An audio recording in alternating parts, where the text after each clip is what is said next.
meses sin ir por allá. Solo quería descansar unos días, alejarme un poco de la ciudad, del ruido, de todo. Pero cuando doblé por el último tramo de terracería que lleva hasta la casa, lo primero que vi fue un carro que no era mío estacionado frente a la entrada de la cabaña, después otro. Las luces de la cabaña estaban encendidas. Me quedé unos segundos dentro de mi carro, viendo la puerta de madera que yo mismo había puesto ahí hace años, intentando entender qué estaba pasando, porque nadie tenía permiso para vivir ahí. Cuando bajé y abrí la puerta, escuché voces en la sala, y entonces lo vi. Mi hijo Fernando estaba sentado en mi sillón, y a su lado estaban los padres de su esposa, viviendo en mi cabaña, como si esa casa ya no fuera mía. Antes de continuar, suscríbanse al canal y díganme en los comentarios desde dónde nos están escuchando. Mi nombre es Pedro Villanueva. Tengo 72 años y vivo en Monterrey, Nuevo León. Nunca pensé que a esta edad tendría que defender lo que es mío. Creí que la vida me había enseñado lo suficiente sobre la gente, que ya no me podría sorprender nadie.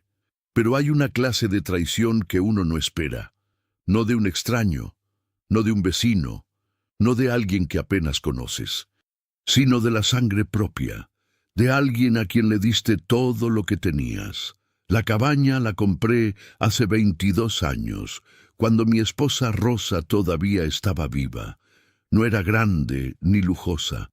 Era una cabaña sencilla de madera y piedra, escondida entre pinos, en la Sierra de Nuevo León, a unas 3 horas de Monterrey. Tenía 2 habitaciones, una cocina pequeña, una chimenea que tardaba en prender cuando hacía frío, y una terraza desde donde se veía el cerro. Eso era todo. Pero el terreno era grande, rodeado de bosque, y para nosotros era el paraíso. Rosa y yo la encontramos de casualidad, una tarde que nos perdimos manejando por la sierra. Había un letrero clavado en un árbol, con el número de un señor que quería venderla rápido porque se iba al norte. La vimos, nos miramos y sin decir nada, ya sabíamos que la íbamos a comprar. Juntamos lo que teníamos ahorrado, pedimos prestado lo que nos faltó y firmamos los papeles una semana después. Rosa la llamaba nuestro secreto. Decía que era el único lugar donde nadie nos necesitaba, donde el tiempo no corría, donde podíamos ser solo nosotros dos sin que el mundo nos interrumpiera. Vinimos muchos veranos, muchas semanas santas, muchos diciembres. Vimos crecer a Fernando entre esos pinos, corriendo por el terreno, espantando los pájaros que se posaban en la terraza. Era un niño alegre en ese entonces, curioso, agradecido. Rosa murió hace 9 años, y desde entonces la cabaña se volvió algo diferente para mí. Ya no era solo descanso, era memoria. Era el único lugar donde todavía sentía su presencia de verdad, donde podía sentarme en la terraza con una taza de café y hablar con ella en silencio, como si el cerro me fuera a responder. Fui dejando de ir con tanta frecuencia. La edad te va cobrando el viaje. El cuerpo ya no aguanta igual, pero siempre supe que la cabaña estaba ahí, esperándome, intacta, mía. Hace 4 meses, Fernando me pidió usar la cabaña por unos días. Durante las primeras semanas no sospeché nada. Mucho después, sin decirme una palabra, terminaron instalando a los papás de Marcela allí desde hacía casi 6 semanas. Pero yo no lo sabía todavía. Le dije que sí sin pensarlo 2 veces. ¿Cómo le iba a decir que no? Es mi hijo. Cuídenla, le dije. Ya saben cómo es esa chimenea. Claro, papá, no te preocupes. Eso fue todo. Una llamada corta, una petición que sonó razonable y mi respuesta que sonó natural. No imaginé que esa conversación era el principio de algo que me iba a doler más de lo que puedo explicar. Pasaron los meses. Yo seguí con mi rutina en la ciudad. mis caminatas mañaneras, mis dominós con los vecinos, mis consultas médicas, mis noches viendo las noticias. No pensé mucho en la cabaña. Confiaba en Fernando. Siempre confié en él, hasta que una mañana me desperté con ganas de ir. No sé qué me lo dijo. Fue como un jalón interno, algo que no se explica. Me levanté, preparé una mochila pequeña, eché mis cosas al carro y salí antes del amanecer. El camino lo manejo solo desde hace años. Las primeras 2 horas por carretera y la última por terracería. Conozco cada curva, cada bache, cada árbol raro que sirve de referencia. Cuando doblé por el último tramo de terracería y vi los carros estacionados, pensé que era un error. Pensé que había algún problema, que quizás Fernando había llamado a alguien a hacer una reparación. Pero entonces noté algo que me heló la sangre. La mecedora que Rosa escogió para la terraza ya no estaba. En su lugar había una silla de plástico blanca, de esas que se compran en cualquier tienda, genérica, sin historia. Entré, y fue entonces cuando vi a Fernando en mi sillón, a los padres de Marcela instalados en la sala, y entendí, con esa claridad fría que a veces llega tarde, que no estaban usando mi cabaña unos días. Ya la habían convertido en la casa de los papás de Marcela. Pero eso no fue lo peor. Lo peor fue cuando di una vuelta lenta por la sala y noté lo que me costó varios segundos procesar. Los muebles que Rosa y yo habíamos escogido juntos ya no estaban. Alguien los había cambiado. Hay momentos en la vida donde el cuerpo entiende algo antes que la mente. Me quedé parado en medio de la sala, mirando los muebles desconocidos, y sentí algo extraño en el pecho. No era coraje todavía, era una especie de mareo, como cuando pisas un escalón que no existe y el cuerpo se prepara para una caída que no llega. El cerebro tarda en procesar lo que los ojos ya vieron. El sofá de cuero café que Rosa y yo habíamos comprado años atrás, el que tardamos 2 días en subir por el camino de tierra entre los dos porque el flete no llegaba hasta allá, ya no estaba. En su lugar había un sofá moderno, gris, de esos que se ven en los catálogos de tiendas de ciudad. Bonito, supongo, pero ajeno. Completamente ajeno. La mesa del comedor tampoco era la misma. La nuestra tenía una quemadura pequeña en una esquina, de una vez que se nos cayó una veladora. Rosa siempre decía que esa marca le daba carácter. La nueva mesa no tenía marcas. No tenía historia, no tenía nada. Fernando se levantó cuando me vio. «Papá», dijo, con una sonrisa que tardó un segundo de más en aparecer. «No sabíamos que venías». «No avisé», respondí. Me abrazó. Yo le devolví el abrazo, pero mis ojos seguían recorriendo la sala. Seguían buscando algo familiar, algo mío, algo que me dijera que todavía estaba en mi propia casa. Fue entonces cuando los vi a ellos. El hombre estaba sentado en el sillón junto a la chimenea. Tendría unos 65 años, complexión robusta, el pelo completamente blanco y bien peinado hacia un lado. Tenía los brazos cruzados y me miraba con esa expresión que tienen las personas que están acostumbradas a que los demás les pidan permiso para entrar a un cuarto. La mujer estaba junto a él, más pequeña, con el cabello teñido de un castaño demasiado uniforme para ser natural. Sonreía, pero era una sonrisa de cortesía, de las que no llegan a los ojos. «Papá, te presento a los papás de Marcela», dijo Fernando. «Enrique y Patricia». Enrique no se levantó. Solo asintió con la cabeza, como haciendo un favor. «Mucho gusto», dijo Patricia, más amable, aunque su amabilidad también tenía algo calculado. Dije lo que uno dice en esos casos. «Mucho gusto. ¿Cómo están?». Las palabras automáticas que uno usa cuando no sabe qué está pasando, pero necesita ganar tiempo para entender. Marcela apareció desde la cocina con un trapo en la mano.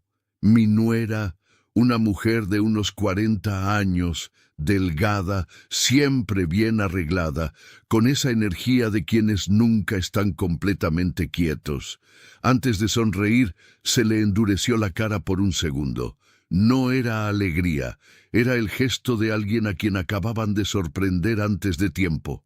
«Don Pedro, qué sorpresa», me dio un beso en la mejilla. «¿Le avisó a Fernando que venía?» «No», repetí. «Vine sin avisar». Hubo un silencio breve, de esos que dicen más que las palabras. Empecé a caminar por la casa, despacio, como si estuviera haciendo un recorrido normal. Nadie me detuvo. Fernando me seguía a distancia, con esa actitud de quien espera que le hagan una pregunta que no quiere responder. Abrí el armario del cuarto principal. Ropa, pero no de Fernando ni de Marcela. Blusas de mujer mayor, camisas de hombre en tallas grandes, zapatos de suela gruesa, las cosas de Enrique y Patricia, instaladas con la comodidad de quien sabe que se va a quedar. Cerré el armario sin decir nada. Fui a la cocina. La alacena estaba llena. La nevera también. No con las cosas que yo solía dejar ahí cuando venía, sino con alimentos de otra familia, con otra marca de tortillas, con otro tipo de queso, con medicamentos pegados con una liga sobre el cajón de las especias. Medicamentos con el nombre de Enrique en la etiqueta. Regresé a la sala. Fue entonces cuando vi las fotos. En la pared donde Rosa y yo habíamos colgado un cuadro de paisaje que ella amaba, ahora había 3 portarretratos. Fotos de la familia de Marcela, una foto de boda que no era la de Fernando, una foto de un grupo familiar en la playa, una foto de Enrique y Patricia jóvenes, sonriendo frente a algún lugar que no reconocí. 3 fotos de personas que no tenían nada que ver con esa casa, ni con esa madera, ni con ese cerro. Me senté en el único mueble que reconocí, una silla pequeña de madera que siempre estuvo en el rincón y que aparentemente nadie consideró necesario cambiar. Me senté ahí y respiré despacio. Marcela fue la primera en hablar. «Don Pedro, es que mis papás necesitaban un lugar tranquilo. Allá en la ciudad el departamento es muy pequeño y mi papá no estaba bien de salud. Pensamos que aquí estarían mejor». Lo dijo con la voz suave que se usa cuando se quiere que algo suene razonable. Con esa calma que tienen las personas que ya ensayaron lo que van a decir. «¿Cuánto tiempo llevan aquí?», pregunté. Marcela miró a Fernando. Fernando miró el piso. «Unas semanas», dijo él. «¿Cuántas semanas?». Otro silencio. «Como 6», admitió Marcela. 6 semanas. 1 mes y medio.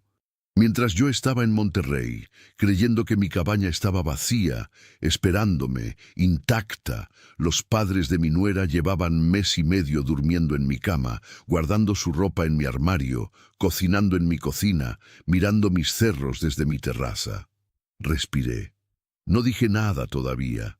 Fue Fernando quien habló, y lo que dijo me dejó sin palabras por razones que él no imaginó. «Papá, es que tú casi nunca usas esta cabaña». Lo dijo en voz baja, sin mala intención, quizás, pero lo dijo. Y en ese momento entendí que el problema no era solo que hubieran entrado a mi casa. El problema era que ya habían encontrado la manera de justificarlo. Hay personas que confunden el silencio de un hombre mayor con resignación. Fernando dejó caer esa frase en la sala. «Tú casi nunca usas esta cabaña». Y se quedó mirándome como si acabara de decir algo lógico, algo con lo que yo no podría discutir. Como si la frecuencia con la que uno visita un lugar determinara a quién le pertenece. Como si la propiedad fuera un músculo que se atrofia si no se ejercita suficiente. Yo no respondí de inmediato. Aprendí hace mucho tiempo que las respuestas que se dan en caliente casi siempre son las que más se lamentan después. Así que respiré.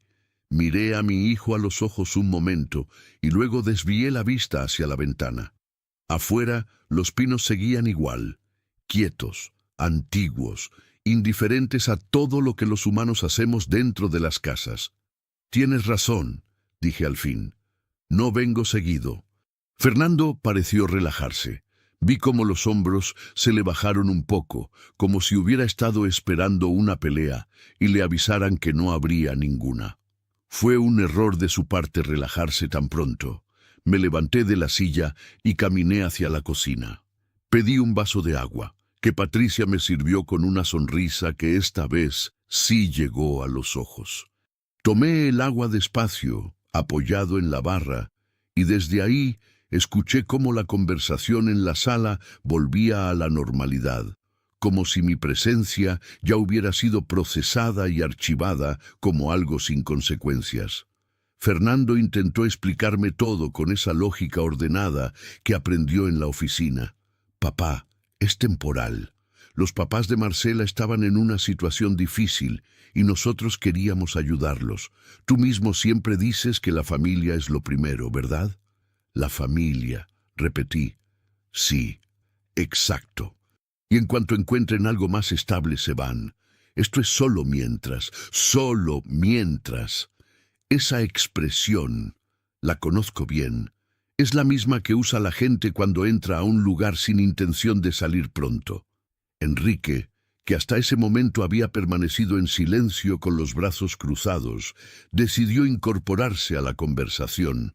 Se puso de pie con esa lentitud estudiada de quien quiere que los demás noten que está tomando la palabra. «Don Pedro», dijo, y el don sonó más a formalidad que a respeto. «Le agradezco que nos haya permitido usar este lugar. Es una propiedad bonita, aunque tiene sus cosas». «¿Sus cosas?», repetí. «Sí, la instalación eléctrica está un poco antigua. El techo de la parte trasera tiene una gotera y el camino de entrada necesita nivelarse. Con las lluvias se pone muy feo». Lo dijo como si me estuviera haciendo un diagnóstico, como si yo le hubiera pedido su opinión, como si conociera esta casa mejor que yo, que la había comprado 2 décadas antes de que él pusiera un pie aquí. «Lleva 6 semanas y ya encontró todo eso», dije.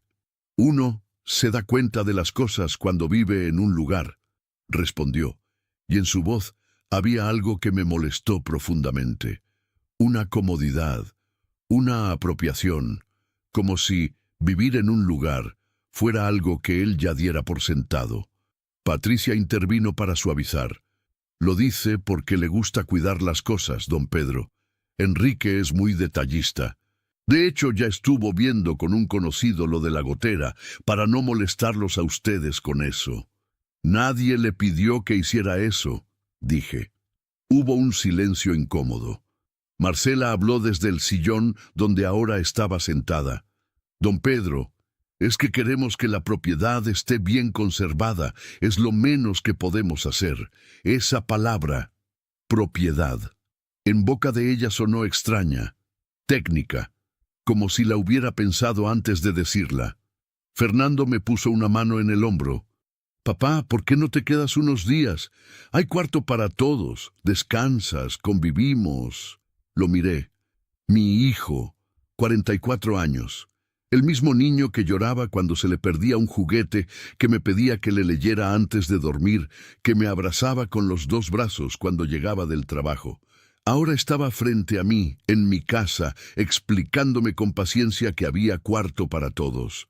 «Voy a caminar un poco», dije. Salí por la puerta trasera.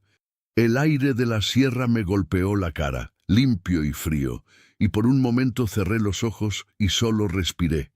El olor a pino, el sonido del viento entre las ramas, las mismas cosas que Rosa y yo habíamos amado desde el primer día. Caminé hasta el límite del terreno, donde hay una cerca de madera vieja que yo mismo puse hace 15 años. Me apoyé en ella y me quedé mirando el cerro. Detrás de mí escuché pasos. Era Enrique, que había salido también, con una taza de café en la mano, como si el patio trasero de mi casa fuera su lugar habitual para tomar el aire de la tarde. Se paró a unos metros de mí y miró el cerro también. «Buen terreno tiene usted», dijo. «Sí, grande. ¿Cuántas hectáreas?» «Las suficientes», respondí. Él sonrió.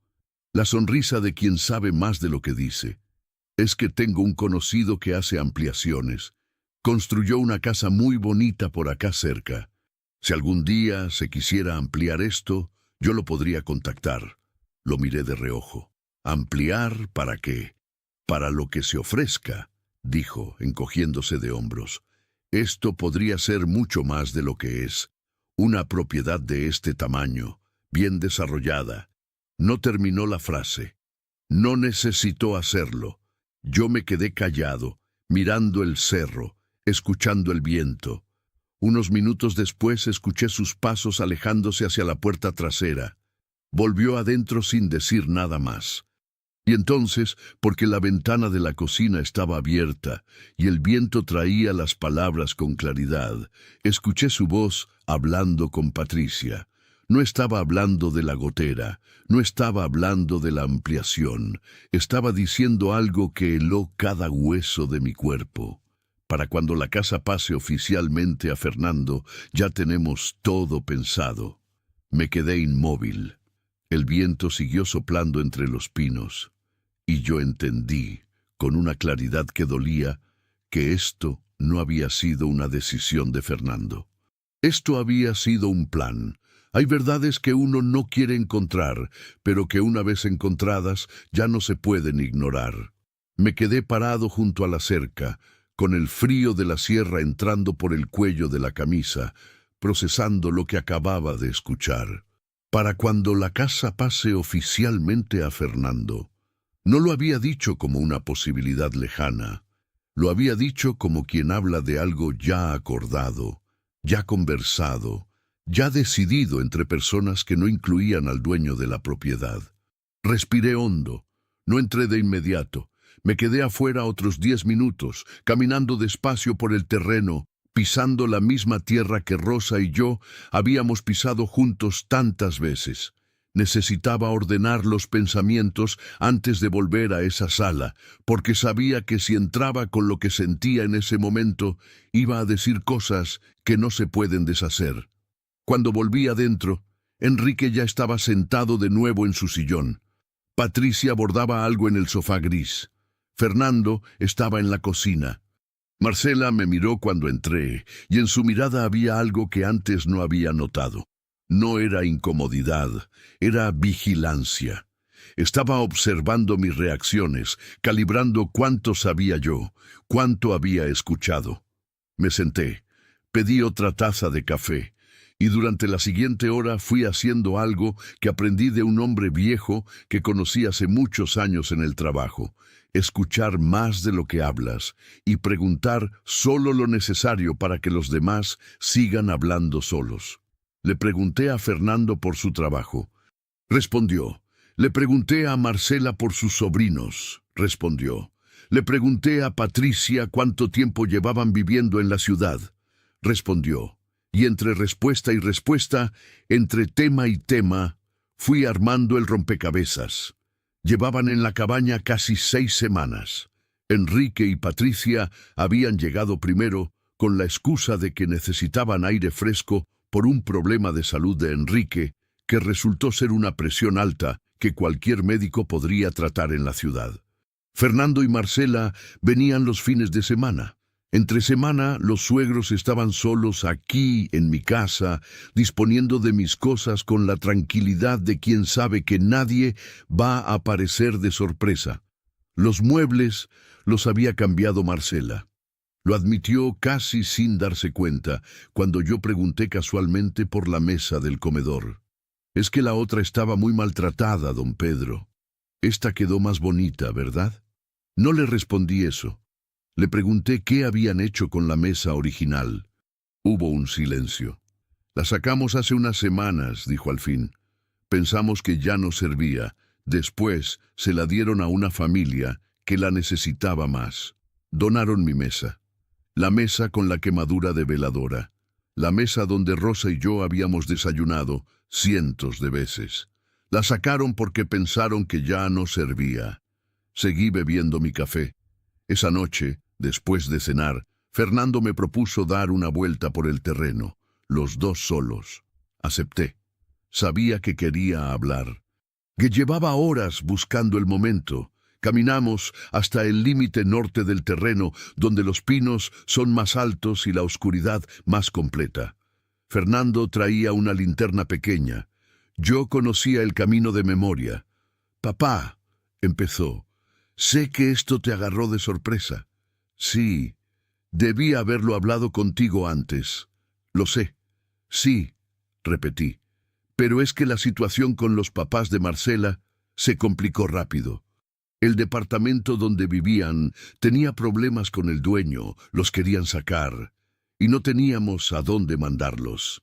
La cabaña casi no se usaba, papá. Llevaba meses sin que nadie se quedara ahí. Que casi no se use no es lo mismo que abandonada, dije. No, claro, pero... ¿Qué les dijiste a ellos de la cabaña, Fernando? La pregunta lo detuvo. Vi cómo ajustaba la linterna en la mano, cómo buscaba las palabras. ¿Qué les dijiste? Insistí con calma. Les expliqué que en algún momento, cuando tú ya no estés, la propiedad sería mía, como parte de la herencia natural, y que entonces... Silencio. Y entonces Marcela les dijo que podrían contar con un lugar aquí. Lo dijo bajito, casi sin voz, como si él mismo al escucharse se diera cuenta del tamaño de lo que había hecho. Yo me detuve en el camino.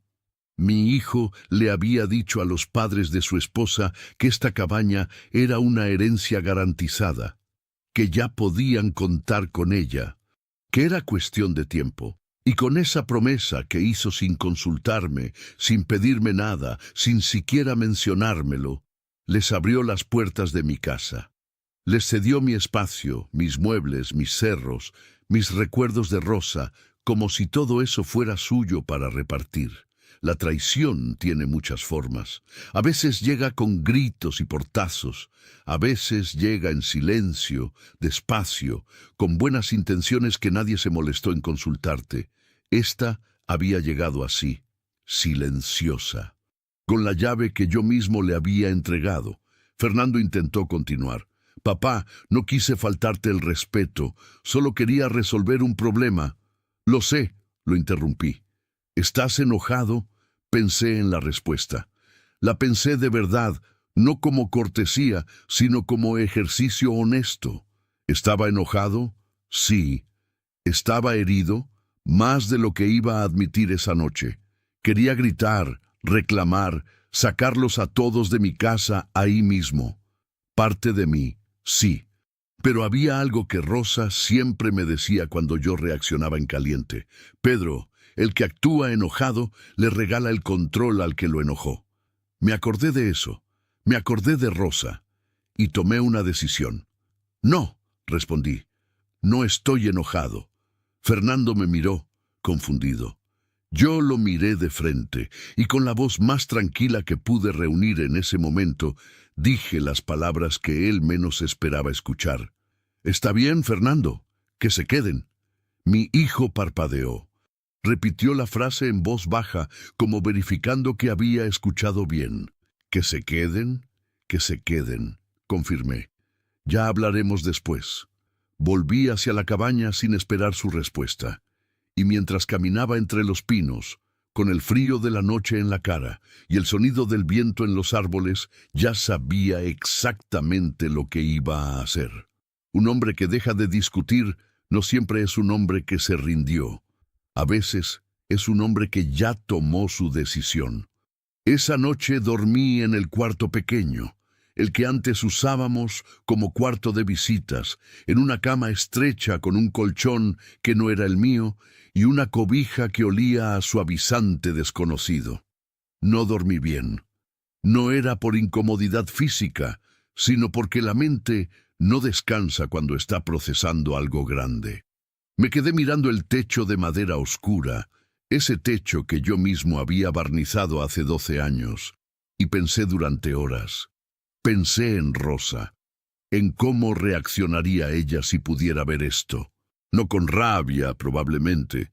Rosa no era de rabia fácil, pero habría tenido esa mirada suya que decía más que cualquier discusión, esa mirada que yo aprendí a descifrar en 38 años de matrimonio y que significaba: esto no puede quedarse así, Pedro. Pensé en Fernando, en el niño que fue y en el hombre en que se convirtió. No era mal hombre. Eso me dolía reconocerlo, porque habría sido más fácil si lo fuera. Pero no lo era.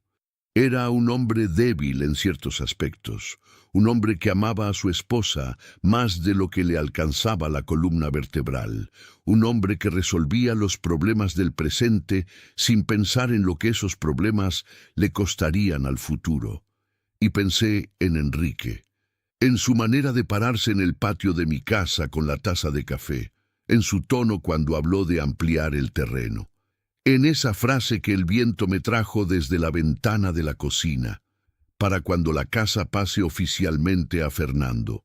Ese hombre no estaba de visita, ese hombre ya se estaba comportando como si hubiera llegado para quedarse. A las 6 de la mañana me levanté, me vestí en silencio, preparé café en mi cocina con ingredientes que no eran míos, y me senté en la terraza a ver salir el sol entre los cerros. Eso sí seguía siendo mío. El amanecer, al menos por ese momento, todavía era mío. Fernando apareció a las 7, despeinado, con cara de no haber dormido tampoco. «Papá, ¿ya te vas?» «Sí. ¿No te quedas unos días?» «Tengo cosas en la ciudad», dije. Me miró con esa expresión de querer preguntar algo y no saber cómo.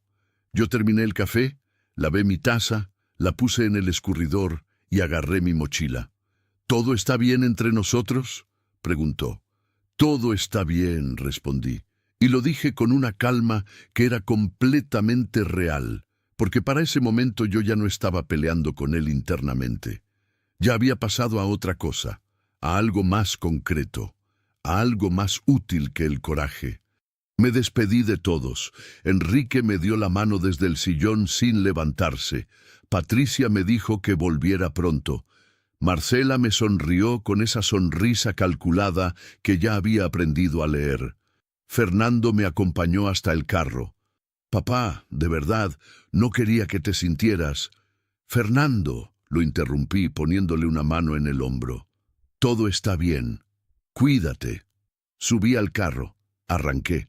Vi por el retrovisor cómo mi hijo se quedaba parado en el camino de terracería, mirándome alejar. Y vi también, detrás de él, la silueta de Enrique que había salido a la terraza con la taza de café. Manejé las 3 horas de regreso a Monterrey en silencio casi completo, sin radio, sin llamadas. Solo yo y el camino y los pensamientos ordenándose solos, como fichas que caen en su lugar una por una. Llegué a casa a mediodía, y en lugar de descansar, que era lo que el cuerpo me pedía, me senté en el escritorio de mi cuarto, saqué una libreta y empecé a escribir. Escribí todo lo que había visto en la cabaña, los muebles cambiados, la ropa en el armario, los medicamentos con el nombre de Enrique en el cajón, las fotos en la pared, las palabras de Fernando, las palabras de Enrique, las semanas que llevaban instalados. Lo escribí todo, con fechas aproximadas, con detalles, con calma. Luego busqué en el cajón del escritorio una carpeta verde que guardaba desde hacía años. Escrituras de la cabaña, facturas de mejoras que había hecho a lo largo del tiempo, recibos de impuesto predial, todo a mi nombre. Todo en orden, todo perfectamente documentado, como siempre hice con mis cosas, porque aprendí desde joven que los papeles son la memoria que no falla. Los revisé uno por uno.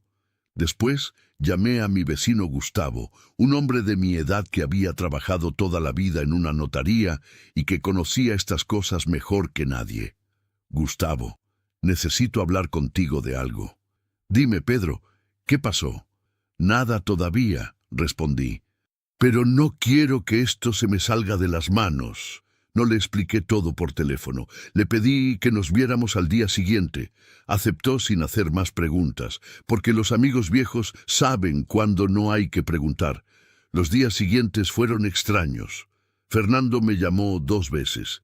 Las 2 veces hablamos de cosas sin importancia, el clima, su trabajo, una película que había visto. Ninguno mencionó la cabaña. Él interpretó ese silencio como confirmación de que todo estaba resuelto. Que el viejo había entendido, que el viejo había aceptado, que el viejo, como dicen los jóvenes, ya había soltado. Marcela me mandó un mensaje el miércoles. Decía: «Don Pedro, los pinos de la entrada quedaron muy bonitos después de que los podaron. Ya verá cuando venga». Me detuve en ese mensaje un momento. Los habían podado, sin preguntarme. Los pinos de la entrada de mi propiedad, algunos de los cuales tenían más de 20 años, los habían intervenido sin consultarme, como parte de esa apropiación gradual que ya no me sorprendía, pero que seguía pesando. No respondí el mensaje. El jueves fui a ver a Gustavo. Tomamos café en su cocina, le conté todo, y él me escuchó sin interrumpir, con esa paciencia que da la experiencia de haber visto muchas cosas en una notaría. Cuando terminé, se quedó un momento en silencio. «Pedro, lo que describes no es solo una falta de respeto», dijo al fin. «Hay elementos ahí que legalmente son relevantes, especialmente si alguien empezara a hacer modificaciones en la propiedad sin tu consentimiento». Enrique ya habló de ampliar. Gustavo me miró fijo.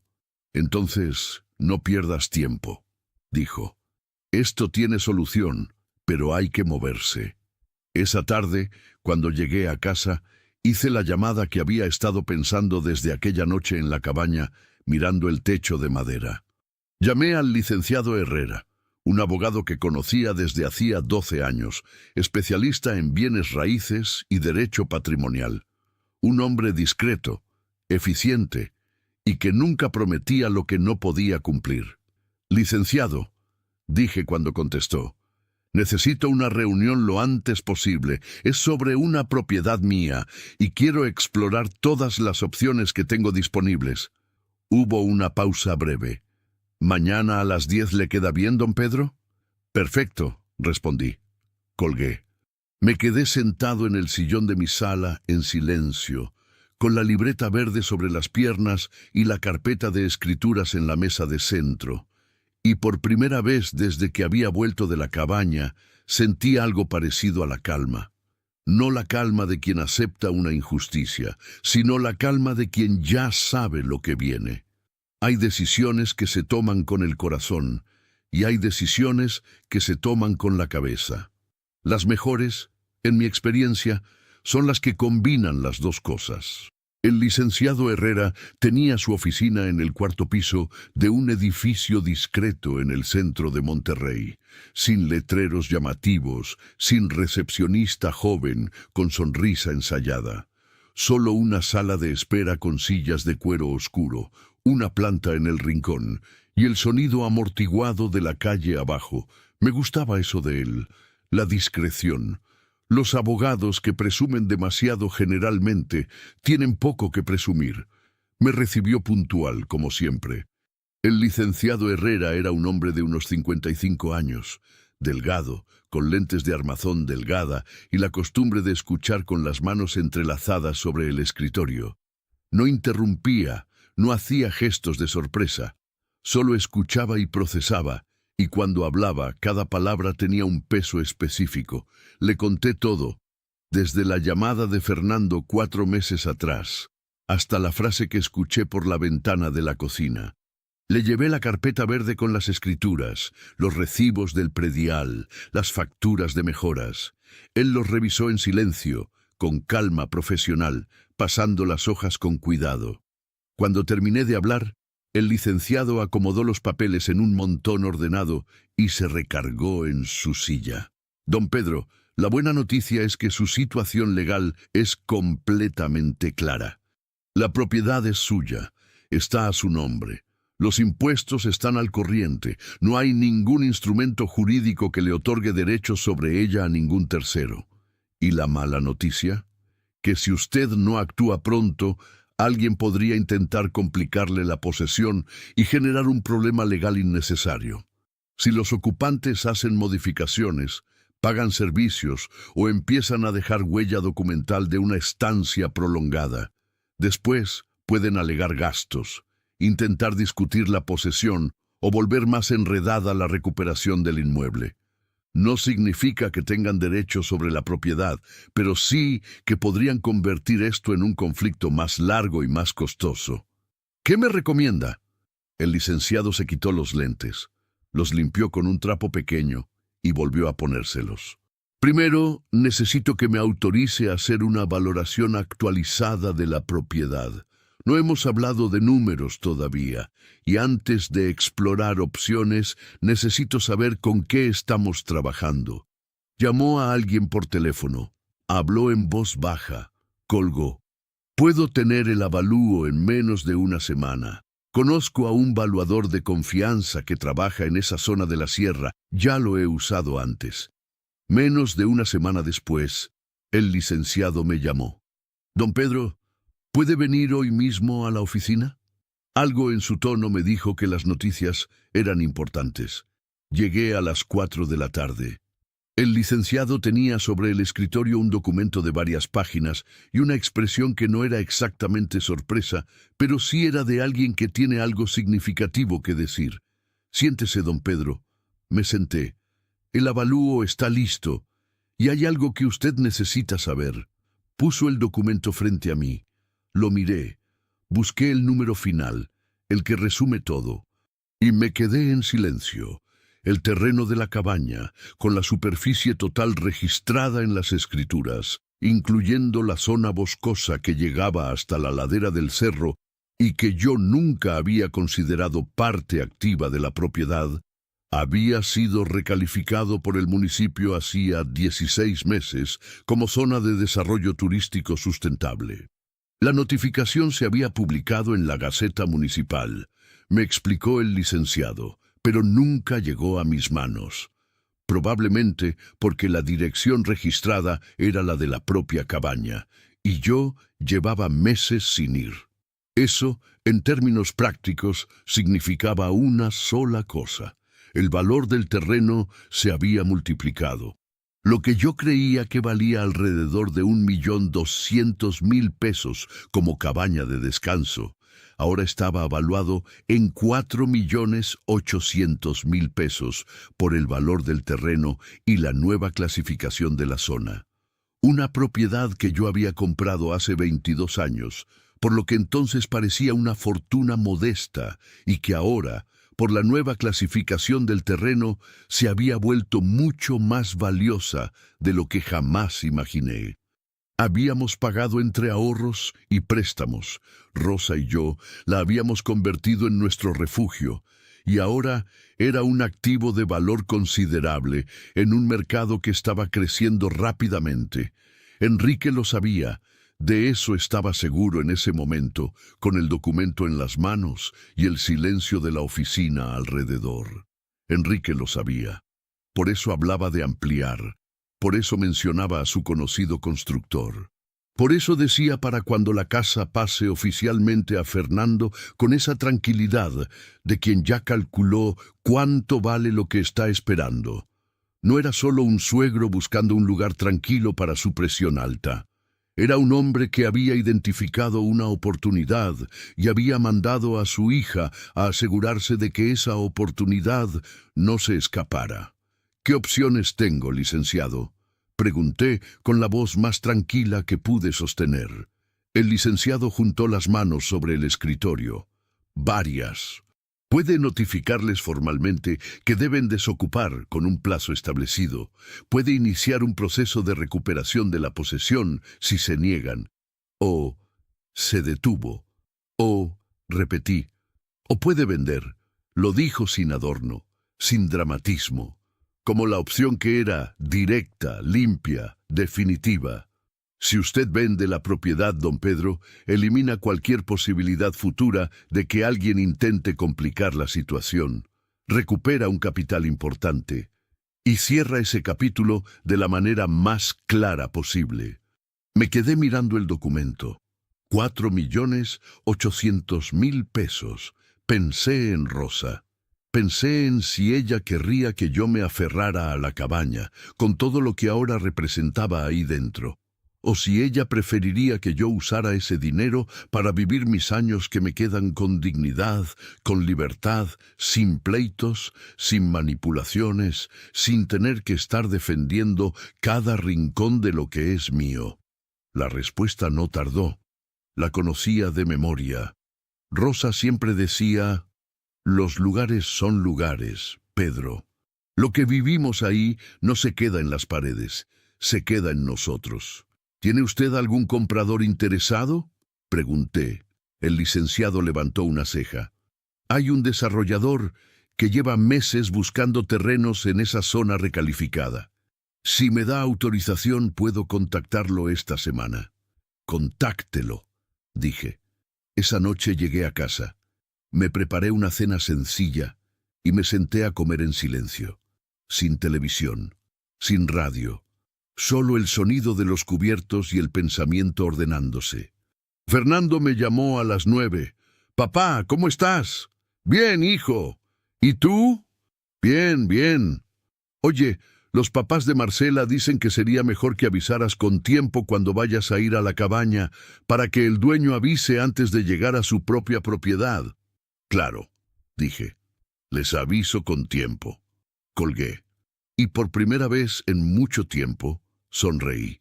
No con alegría exactamente, sino con esa satisfacción tranquila de quien ya jugó la ficha que nadie esperaba. Unos días después, el licenciado Herrera me llamó. «Don Pedro, el desarrollador está muy interesado. Quiere conocer la propiedad en persona. ¿Cuándo podemos ir?» Miré el calendario en la pared. «El sábado», dije. «Y licenciado, voy a necesitar que me acompañe. Hay momentos que uno lleva preparando en silencio durante días y cuando finalmente llegan son exactamente como los imaginó. Y eso, en su propia manera, es una forma de justicia». El sábado amaneció despejado, un cielo limpio de sierra, sin nubes, con esa luz de mañana temprana que lo pone todo en su lugar. Salí de Monterrey a las 7. Esta vez no solo. El licenciado Herrera iba en el asiento del copiloto con su portafolio negro sobre las piernas. Detrás, en su propio carro, nos seguía el señor Ibarra. Roberto Ibarra era el desarrollador. Un hombre de unos 48 años, callado, con ropa sencilla que no pretendía nada. No era el tipo de persona que uno imagina cuando piensa en alguien con dinero, sin relojes llamativos, sin actitud de quien llega a conquistar. Solo un hombre puntual, respetuoso, que conocía bien el valor de lo que estaba buscando y no necesitaba presumirlo. Habíamos hablado por teléfono 2 días antes durante 20 minutos. Me explicó su proyecto, un desarrollo de cabañas turísticas de bajo impacto ambiental, algo que respetara el paisaje y la naturaleza del lugar. Me escuchó cuando le expliqué la historia de la propiedad. No interrumpió. Al final me dijo: «Don Pedro, si el terreno es como me lo describe el licenciado, creo que podemos llegar a un acuerdo que le convenga a los dos». Ese tono me bastó para confiar en él. Durante el camino, el licenciado me repasó los puntos importantes de lo que iba a suceder.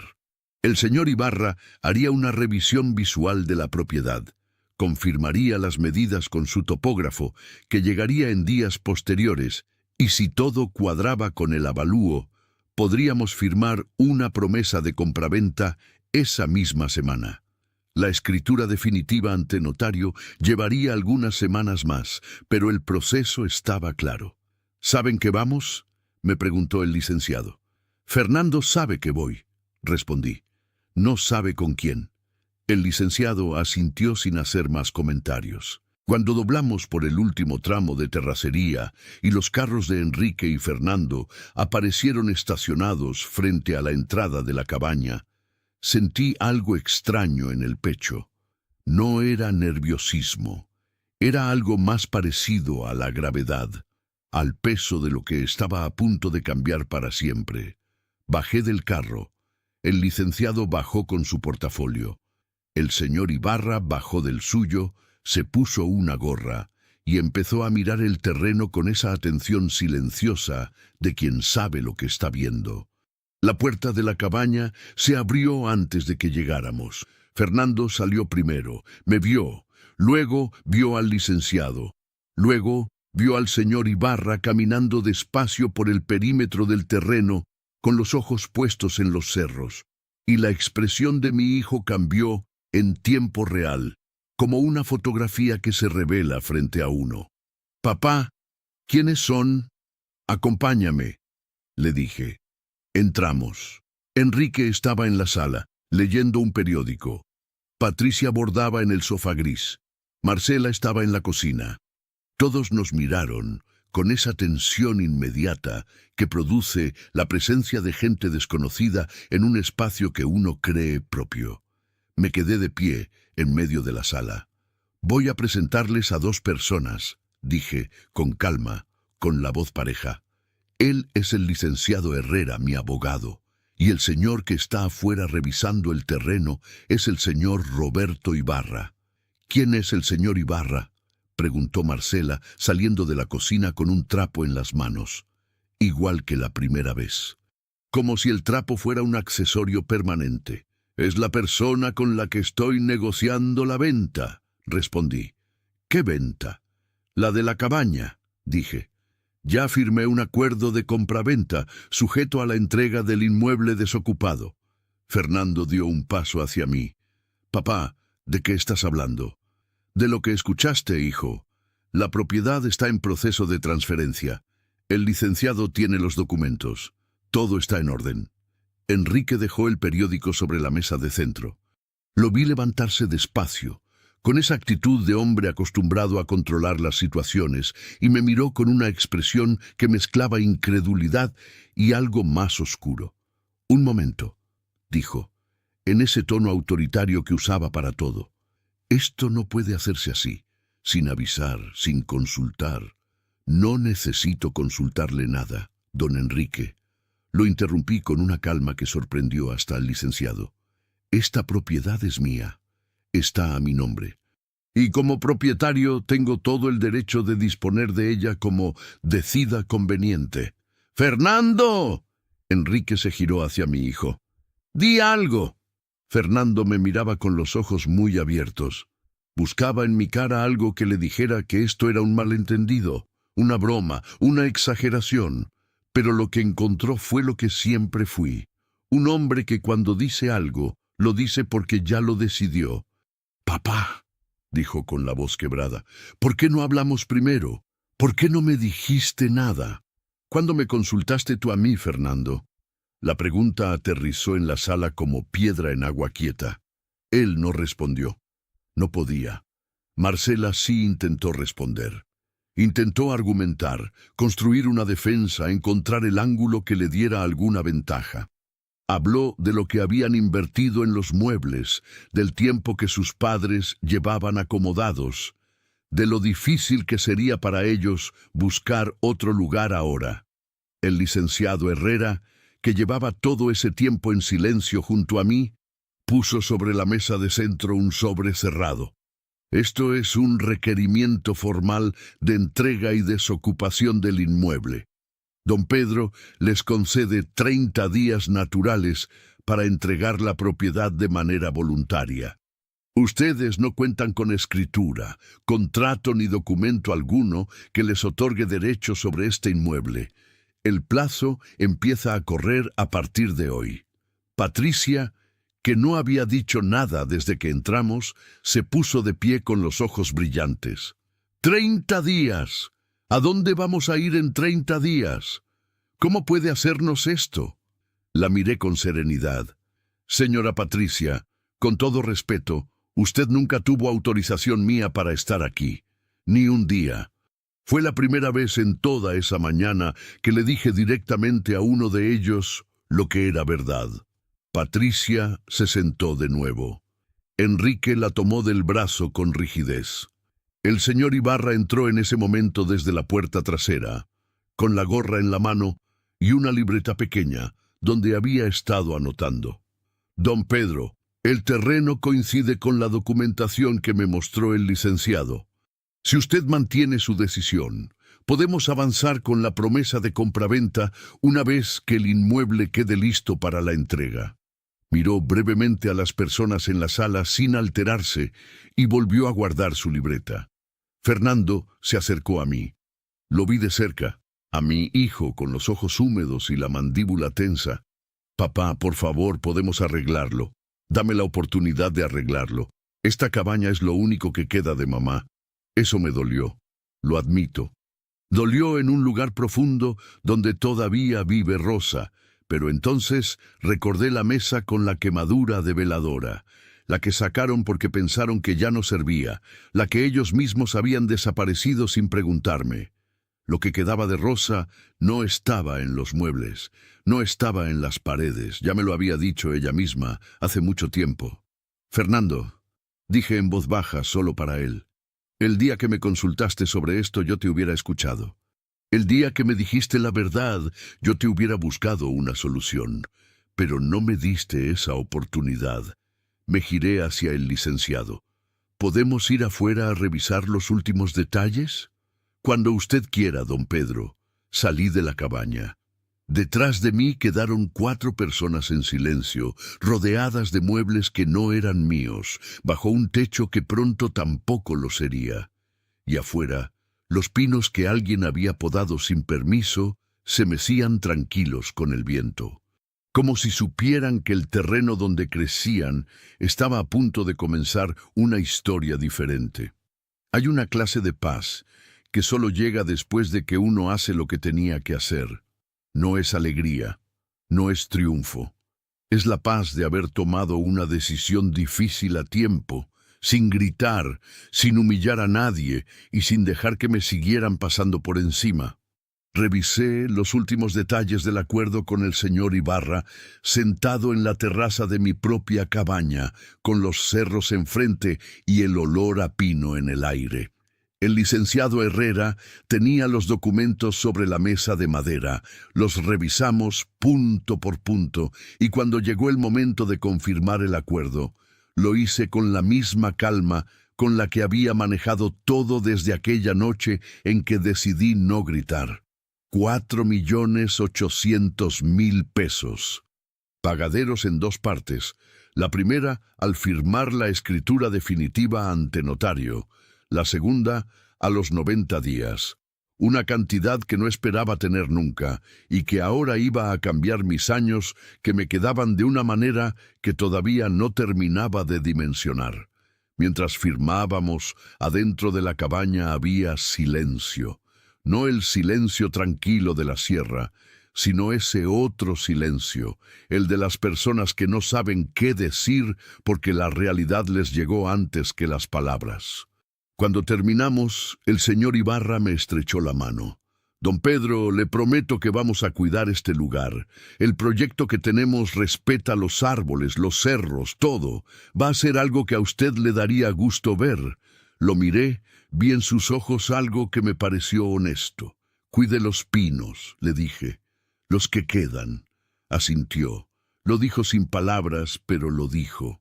El licenciado se despidió también, me recordó las fechas del proceso formal, y se fue con el señor Ibarra en su carro por el camino de terracería. Me quedé solo afuera unos minutos, mirando cómo el polvo del camino se asentaba después de que los carros desaparecieran entre los árboles. Luego entré. Fernando estaba sentado en la mesa del comedor con los codos apoyados y la cabeza entre las manos. Marcela estaba en el sillón con los brazos cruzados mirando el piso. Enrique y Patricia habían desaparecido al cuarto, probablemente empezando a calcular en silencio lo que implicaba buscar otro lugar en 30 días. Me serví un vaso de agua. Fernando levantó la vista. «Papá, ¿podemos hablar?» «Claro», respondí y me senté frente a él. Habló durante varios minutos. Lo escuché todo. Habló de sus deudas, de la presión económica que llevaba años cargando sin decirme nada, de cómo Marcela le había propuesto esto como una solución temporal que se fue complicando más de lo que él imaginó. Habló de que no quiso preocuparme, de que pensó que yo nunca me enteraría de la manera en que me enteré. Habló con la voz rota de quien sabe que sus razones son reales, pero que eso no las convierte en justificación. Lo escuché todo. Cuando terminó, hubo un silencio breve. «¿Por qué no me lo dijiste, Fernando? No quería que pensaras que había fracasado. ¿Y ahora qué piensas que pienso?». No respondió. «Mira», dije, «yo entiendo que la vida tiene presiones. Yo también las tuve. Cría un hijo solo después de que murió tu madre, con una pensión que no alcanzaba y con la dignidad como único capital que no estaba dispuesto a perder.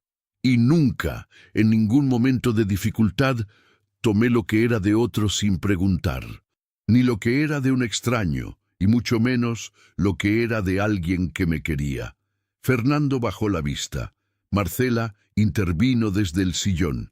Su voz ya no tenía el tono calculado de los días anteriores. Tenía algo más parecido a la defensiva genuina. «Don Pedro, yo solo quería ayudar a mis papás. Usted tiene que entender eso». La miré. «Marcela, entiendo que usted quiere a sus padres. Eso es natural. Pero querer a su familia no le da derecho a disponer de la mía, ni de lo que es mío. Usted no me preguntó, no me pidió permiso, me informaron de algo que ya habían decidido, y esperaron que yo aceptara porque pensaron que era un viejo solo al que le sobraba una cabaña». Ella no respondió. «Quiero que entiendan algo», continué mirando a los dos. «Esta cabaña no era un bien inmueble para mí. No era un activo, ni un recurso, ni una propiedad en el sentido frío de la palabra. Era el lugar donde viví las mejores temporadas de mi vida con una mujer que ya no está. Era el único lugar donde todavía me sentía cerca de ella. Y ustedes, sin pedirme nada, la convirtieron en la casa de personas que no tienen ninguna historia aquí. Fue la primera vez en todo ese proceso que dije en voz alta lo que de verdad dolía». Fernando levantó la vista. Tenía los ojos brillantes. «Lo siento, papá. De verdad». Lo miré un momento largo. «Lo sé», respondí. Y lo creí. Porque una cosa es el daño que alguien hace, y otra cosa es si lo lamenta. Fernando lo lamentaba. Eso no deshacía nada, pero era real. Me puse de pie. «Tienen 30 días, como dice la notificación. Si necesitan ayuda para encontrar otro lugar para los padres de Marcela, puedo preguntarle al licenciado si conoce opciones accesibles. Eso lo hago con gusto». Fernando me miró sorprendido. «¿Por qué harías eso?». «Porque sigues siendo mi hijo», dije. «Y eso no cambia. Lo que cambia es la confianza, Fernando. La confianza no es herencia. No se hereda solo porque uno sea familia. Se construye. Y se puede perder».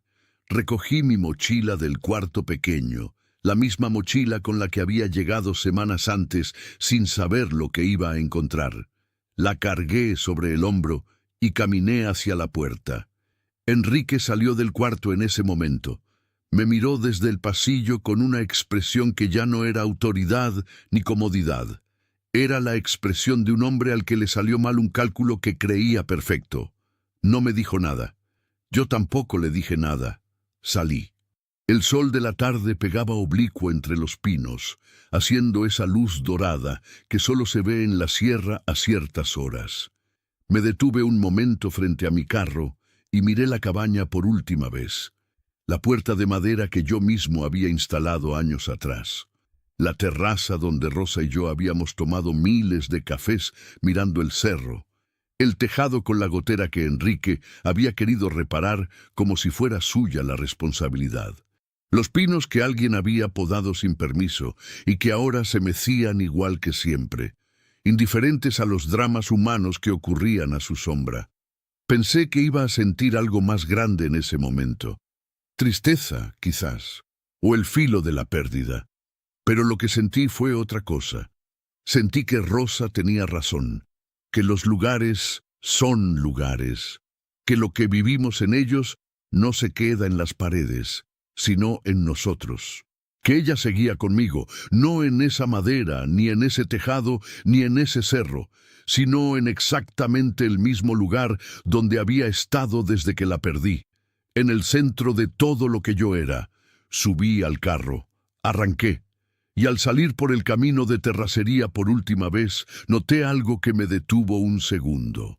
En el retrovisor, Fernando estaba parado en la entrada de la cabaña, mirándome alejar, solo, sin Marcela, sin los suegros, solo él, con las manos en los bolsillos y esa postura de niño perdido que a veces tienen los adultos cuando se dan cuenta de que cometieron un error que no tiene vuelta atrás. Lo miré en el retrovisor hasta que la curva del camino se lo llevó. Y entonces me pregunté algo que no tenía respuesta fácil. No me pregunté si había hecho lo correcto con la cabaña. Eso lo sabía. Me pregunté si algún día Fernando y yo podríamos construir de nuevo lo que se había roto.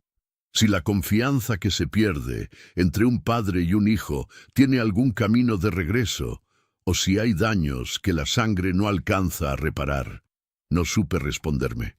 Lo único que supe, mientras la carretera se abría frente a mí y los cerros de Nuevo León quedaban atrás, era que yo seguía siendo el mismo hombre que había sido siempre, el que trabajó toda la vida, el que amó a su esposa con lealtad, el que crió a su hijo con lo que tenía, el que cuando le faltaron el respeto no respondió con rabia sino con dignidad, y eso, al final, era algo que nadie me podía quitar, ni un hijo que no supo pedir, ni una nuera que confundió la ambición con el amor a su familia, ni un suegro que tomó por propiedad lo que nunca fue suyo.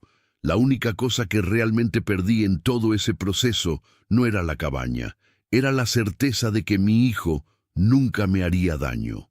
Y esa pérdida, más pequeña que una propiedad, pero más difícil de reparar que cualquier pérdida de dinero, era la que iba a tardar más tiempo en sanar.